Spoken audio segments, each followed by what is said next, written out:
ऐसा लगता है कि डॉक्टरों से पंगा लेने के बाद भी, टर टर टर बोलने के बाद भी, अपनी फर्जी कोरोना ठीक करने वाली दवाई बेच लेने के बाद भी, सुप्रीम कोर्ट द्वारा फटकार पा जाने के बाद भी, सुप्रीम कोर्ट में इस दवा का फर्जी साबित हो जाने के बाद भी, सुप्रीम कोर्ट के कहने पर बड़ा बड़ा एड लगा करके माफी मांगने के आदेश के बाद भी रामदेव बाज नहीं आए हैं। वो हमेशा कुछ ना कुछ ऊल जलूल ऐसी बात बोल जाते हैं जिससे वो चर्चा में बने रहते हैं। और अब तो वो एक कदम और आगे चले गए। अब तक तो वो डॉक्टरों से लड़ रहे थे, दुनिया जहां की और चीजों से लड़ रहे थे। अब उन्होंने एक नई चीज इजाद की है, एक नए तरीके का जिहाद लेकर के आए हैं रामदेव, शरबत जिहाद। क्या है ये पूरा मामला, आइए आपको बताते हैं। प्रहार जहर, दूसरी तरफ शरबत के नाम पर एक कंपनी है जो शरबत तो देती है, लेकिन वो शरबत से जो पैसा मिलता है उससे मदरसे और मस्जिदें बनवाती। ठीक है, उनका मजहब है, लेकिन आप यदि वो शरबत पिएंगे तो मस्जिद और मदरसे बनेंगे। और पतंजलि का गुलाब का शरबत पीते हैं आप, ये शरबत पिएंगे आप तो गुरुकुल बनेंगे, आचार्य कुलम बनेगा, पतंजलि विश्वविद्यालय, भारतीय शिक्षा बोर्ड आगे बढ़ेगा। इसलिए मैं कहता हूँ ये शरबत जिहाद भी, जैसे लव जिहाद, वोट जिहाद चल रहा है ना, ऐसे शरबत जिहाद भी चल रहा है। तो लो, आपको इस शरबत जिहाद से बचाना है तो सब तक ये आपको 2000 में कोरोना काल तो याद होगा। पूरे देश में एक आपातकाल की स्थिति बनी हुई थी। हजारों की संख्या में लोग इस भयंकर बीमारी से पीड़ित थे और बहुत सारे लाखों की संख्या में लोग मरे भी। ऐसे समय में रामदेव ने एक कोरोनिल नाम की एक टैबलेट बनाई और उसका प्रचार प्रसार करने लगे। दिलचस्प बात तो यह है, केंद्र सरकार के 2 मंत्री उस प्रोग्राम में शामिल थे जहां पे कोरोनिल का उद्घाटन, कोरोनिल को जनता के बीच में उतारा गया था।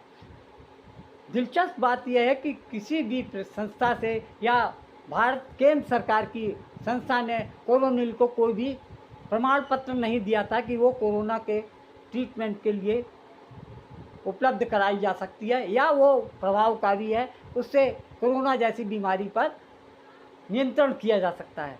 लेकिन रामदेव ने अपने राजनीतिक रसूख को रखते हुए जिस तरीके से पूरे देश में कोरोनिल की सप्लाई की, और बाद में उन्होंने इतना ही नहीं किया बल्कि एलोपैथ के डॉक्टरों पर भी काफ़ी कटाक्ष किए। उन्होंने कहा कि एलोपैथ के डॉक्टरों के पास कोरोना का कोई भी ट्रीटमेंट नहीं है। क्या ट्रीटमेंट होता तो बहुत सारे डॉक्टर क्यों मरते। उन्होंने बहुत अभद्र टिप्पणियां एलोपैथ के लिए की। इसको लेकर medical association, Indian medical association ने रामदेव को एक बार फिर से सुप्रीम कोर्ट में घसीटा। उन्होंने कहा, सरकार से भी कहा और कोर्ट में भी कहा कि आप ऐसे बयान देने वाले व्यक्ति के खिलाफ में एक्शन लें। और सुप्रीम कोर्ट ने भी इस बात को लेकर सरकार को निर्देश दिए कि एक ऐसा व्यक्ति जिसके पास ना तो कोई प्रामाणिकता है, ना कोई शोध हुआ है और ना कोई रिसर्च संस्था ने उनके प्रोडक्ट को कोई प्रामाणिकता प्रदान की है, ऐसे व्यक्ति के बयानबाजी के लिए उस पर तुरंत नियंत्रण लगाया जाए। और उस मामले में भी रामदेव ने हाथ जोड़कर डॉक्टरों से माफ़ी मांगी, एलोपैथ एसोसिएशन IMA से भी माफ़ी मांगी। लेकिन कहते हैं ना कि कुत्ते की पूंछ 10 साल तक अगर नली में डाल कर रखी जाए तो सीधी नहीं होगी। वही हाल बाबा रामदेव का भी लग रहा है। मेरी तरफ ऐसे भर्राते नहीं, ये कैसे कह दिया। मैंने कहा तुम सारी दुनिया में संगठित झूठ, चाहे 2 व्यक्ति बोले, चाहे 100 करोड़ लोग झूठ बोले, महर्षि दयानंद कहते हैं सत्य से एक व्यक्ति बोलना हो वह मान्य होता है, वह सिद्धांत होता है। लाखों करोड़ों झूठ बोले, जब अविवेक के कारण से झूठ बोले, उनको पता नहीं, उनको सिलेबस पढ़ाया जाता है वो पूरी ड्रग इंडस्ट्री के द्वारा, ड्रग माफियाओं के द्वारा, कॉर्पोरेट माफियाओं के द्वारा बनाया हुआ सिलेबस है। उनको जो रिसर्च पेपर पढ़ाए जाते हैं, जिनको वो बोलते हैं कि एविडेंस बेस्ड मेडिसिन है, ये पूरा का पूरा ड्रग इंडस्ट्री का सिलेबस है। तो उसमें हम ये सोचे कि अल्टीमेट है। अरे तो यहाँ इस मोदी नगर में अब बड़ी बात ये होगी, जैसे पूज्य आचार्य जी बोले थे हरिद्वार में तो जगह मिल नहीं रही लोगों को, अब कैसे उपचार होगा। यही अब करीब 50 लोगों की तो आवासीय व्यवस्था और करीब 250 से 500 लोगों की ओपीडी की व्यवस्था, और ओपीडी में खाली दवाई लेना नहीं। दोस्तों, रामदेव का नाम तो सभी ने सुना होगा और उनके बारे में जानते होंगे कि पिछले 12-13 साल में वो एक योग गुरु से उद्योग गुरु बन गए हैं, यानी कि हजारों करोड़ रुपए की कंपनी उनकी बन गई है। पतंजलि के उद्योग, पतंजलि के जो प्रोडक्ट हैं वो पूरे देश या विदेश में भी सबको जाने माने जाते हैं और उनका लोग सम्मान भी करते हैं। लेकिन पिछले 1-1.5 साल से ये देखा जा रहा है कि जिस तरीके से रामदेव अपने बड़बोलेपन के लिए कोर्ट से कई बार लताड़ खा चुके। ताज़ा मामला उनका ये है कि उन्होंने डाबर के प्रोडक्ट के बारे में, च्यवनप्राश को लेकर जिस तरीके से उन्होंने अपने विज्ञापनों में छपवाया, अपने बयान दे रहे हैं। वो प्रमोशन वीडियो में कहते हैं कि जो आयुर्वेद से की जानकारी नहीं रखते उनके प्रोडक्ट आयुर्वेदिक कैसे हो सकते हैं। उनका कहने का मतलब है कि पतंजलि ही केवल ऐसा ग्रुप है, ऐसा समूह है जिसके प्रोडक्ट ही आयुर्वेद से ज़्यादा आयुर्वेद के ही माने जा सकते हैं। उन्होंने बाकी सबके बारे में एक कटाक्ष करते हुए कहा जिनको आयुर्वेद की जानकारी नहीं, उनके प्रोडक्ट को आयुर्वेद के कैसे हो सकते हैं। इस तरीके से उन्होंने कई विज्ञापनों में अपने अन्य कंपनियों के च्यवनप्राश को लेकर विवादित टिप्पणियां की हैं। इस बात को लेकर डाबर इंडिया कोर्ट में गया और उन्होंने रामदेव के प्रति अपनी एक शिकायत दर्ज कराई। उन्होंने कहा कि रामदेव जिस तरीके से हमारे प्रोडक्ट के बारे में टिप्पणी कर रहे हैं वो एक तरीके से व्यापारिक प्रतिद्वंदिता के प्रति उनकी जो भावनाएं प्रदूषित हैं, वो ये चाह रहे हैं कि किसी तरीके से अन्य प्रोडक्ट को, अन्य कंपनियों के च्यवनप्राश को वो नीचा दिखाएं और अपने प्रोडक्ट को बेस्ट बताते हुए जनता के बीच में भ्रामक प्रचार कर रहे हैं। इस बात को लेकर दिल्ली हाई कोर्ट ने ये आदेश दिया कि रामदेव को अपने च्यवनप्राश के विज्ञापनों को, चाहे वो टीवी पे हों, चाहे वो ब्रॉड में सोशल मीडिया पे हों, यूट्यूब में हों, या चाहे वो प्रिंट मीडिया में हो, इन सबको तुरंत अपनी तरफ से, अपने वेबसाइट वगैरह से तुरंत हटाएं। दिल्ली हाई कोर्ट से पतंजलि आयुर्वेद को एक बार फिर बड़ा झटका मिला है।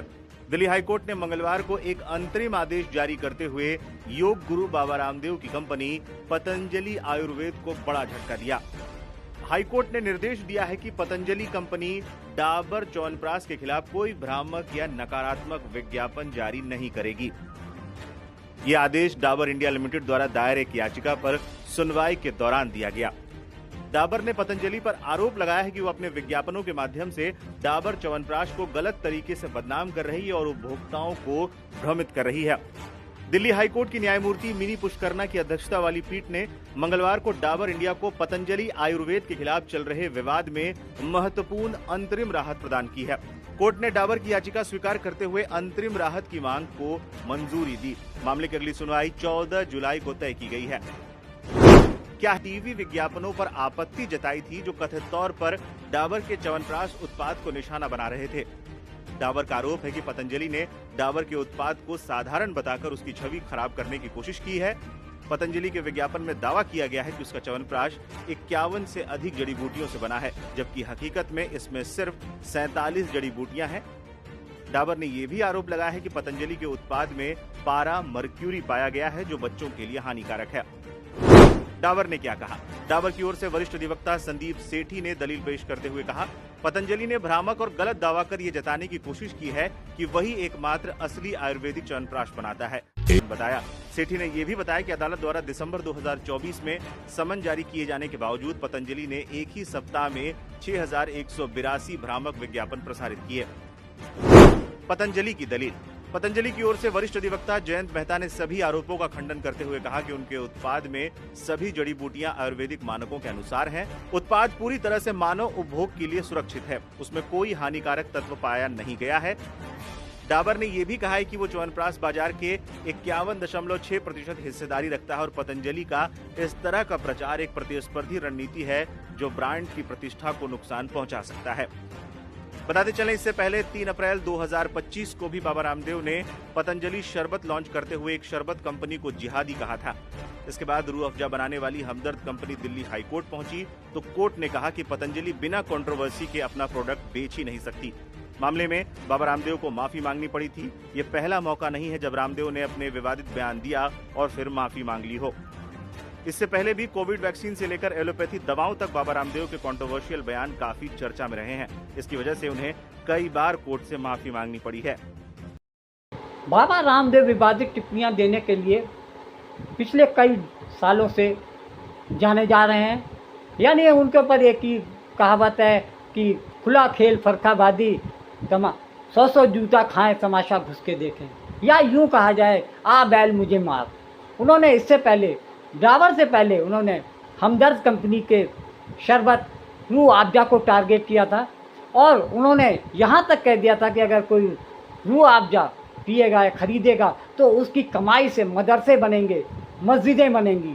और इस बात को लेकर भी हमदर्द कंपनी ने रामदेव को कोर्ट में घसीटा था और कोर्ट ने हमदर्द की शिकायत पे रामदेव को लताड़ और फटकार लगाते हुए कहा था कि आप ऐसे विवादित बयान वाले विज्ञापनों को आप तुरंत अपने वेबसाइट से और एडवर्टीजमेंट से हटाएं। और उसके बाद इसके अलावा हिमालय कंपनी के बारे में भी उन्होंने ऐसे ही अभद्र और विवादित टिप्पणियां देकर ये जनता को बहलाने और बरगलाने की कोशिश की थी कि अगर आप किसी मुसलमान की कंपनी का या संप्रदाय विशेष की कंपनी का अगर आप खरीदते हैं तो वो हिंदुओं के कोई भी काम में नहीं आएगा, बल्कि उससे मदरसे मस्जिदें बनेंगी और उनके कमाई से आतंकवादियों को धन की सप्लाई की जाएगी। इस तरीके के बयान को देकर जिस तरीके से दोनों बार यानी कि हमदर्द की शिकायत पर और डाबर की शिकायत पर दोनों पर दिल्ली के हाई कोर्ट और सुप्रीम कोर्ट ने जिस तरीके से कोर्ट में खड़ा करके रामदेव और उनके जो दूसरे सहयोगी हैं बालकिशन, उनको लताड़ लगाई थी और कहा था कि आपको सार्वजनिक रूप से माफ़ी मांगनी पड़ेगी और इसको प्रिंटिंग करवाएं, प्रिंट मीडिया में भी आप इसको बड़े बड़े विज्ञापनों की तरह चलवाएं।